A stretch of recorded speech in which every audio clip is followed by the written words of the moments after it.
Hi everyone and welcome to English Fluency Lab, where I help you improve your English language skills. Friends, in this video I'm going to be talking about vocabulary for negotiation and contracts.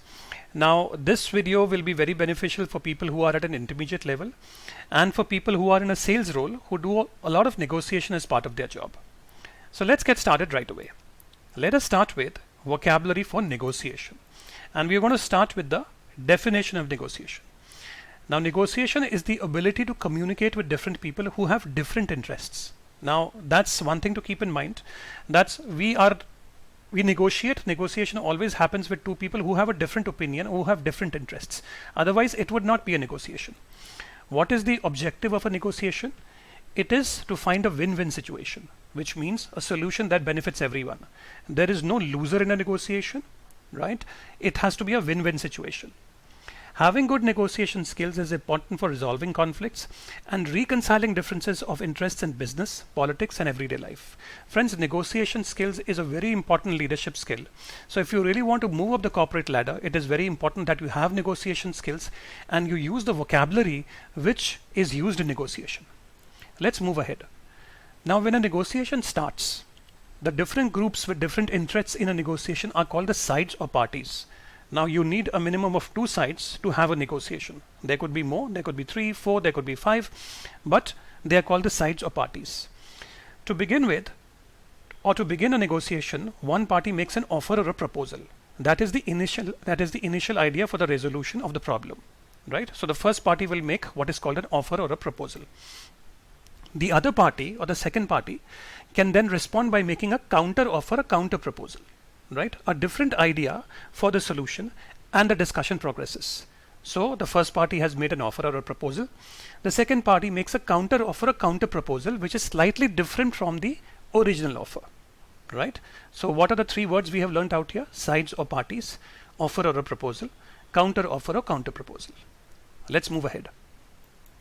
Now, to reach an agreement, both sides in a negotiation will need to compromise or make concessions.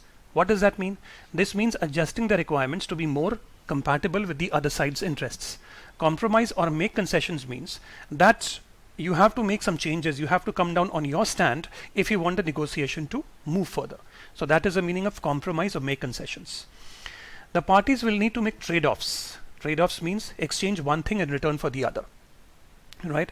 So what are the words we have learned out here? Compromise or make concessions and trade-offs. Let's move ahead. Now, one party may also toss in or throw in some bonuses in order to sweeten the deal. Now, what do you mean by sweeten the deal? It means make the proposal agreement better, to make more attractive to the other side. Right? You may not, this sweeten the deal offer may not be there in the original offer which was there, but you may throw in something to kind of sweeten the deal, to make the deal more attractive. However, some points may be considered non-negotiable. What does non-negotiable means? It means they are not flexible and cannot be changed at all. Okay, there could be some things in the negotiation which could be non-negotiable, right? Which means that you're not willing to discuss them, they cannot be discussed, and you're not willing to negotiate on them. So what are the words we've learned out here? Non-negotiable, sweeten the deal, toss in or throw in. Let's move ahead. Now, because negotiations are often complex, they may need to be done in several rounds, right? Now, if you're discussing a takeover or a political discussion between two countries, a negotiation may not happen in one round, right? It may go on to 2 rounds, 3 rounds, and then the decision may come. Okay. If the negotiation reaches a point where it is stopped and the sides cannot agree, it is said that the negotiation is deadlocked, right? Or the negotiation has reached an impasse, which means that you've reached a stage where both the parties are not agreeing to the terms and conditions and there cannot be any agreement.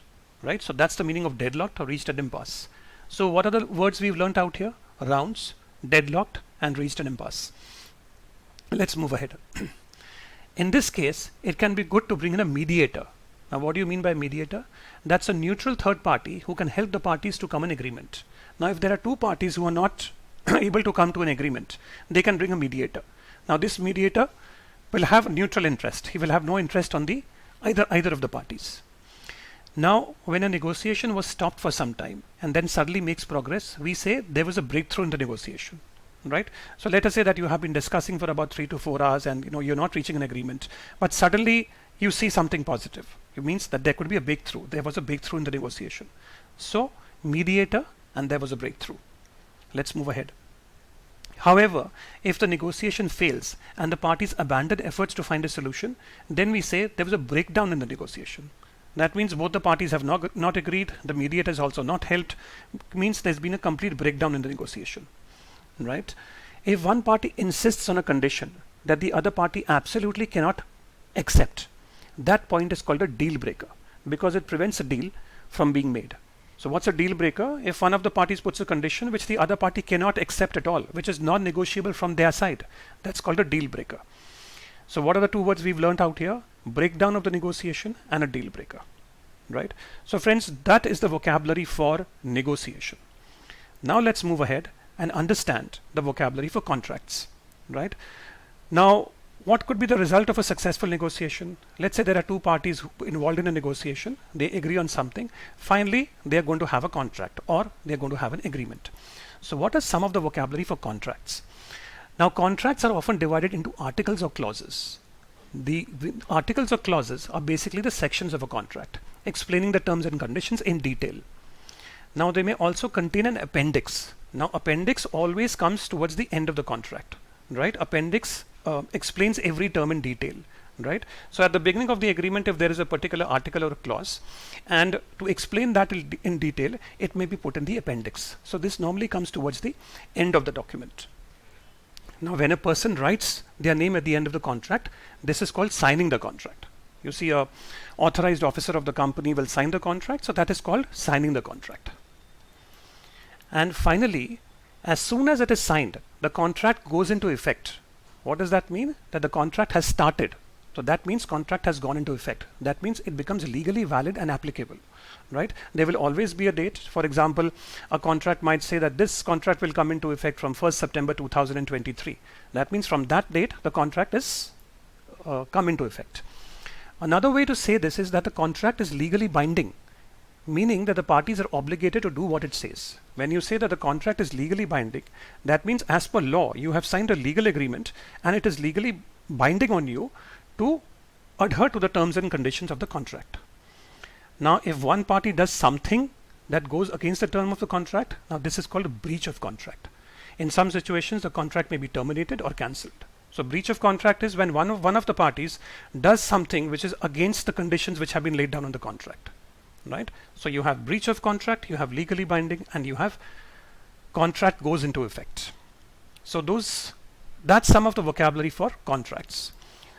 Or we have a last one. However, if the parties do everything the contract in the contract says, they have fulfilled or completed the contract, right? So that is the last one. If all the parties adhere to whatever has been said, they have fulfilled or completed the contract. Right? So friends, if you have enjoyed this video, if you have found something valuable, please give me a like, please subscribe to my channel, and please do press the bell because I keep coming up with videos like this to help you improve your English language skills. And if you're interested in a particular topic, in a particular business English lesson, please put it in the comments below. I'll be more than happy to make a video on it for you. Thank you so much and have a wonderful day.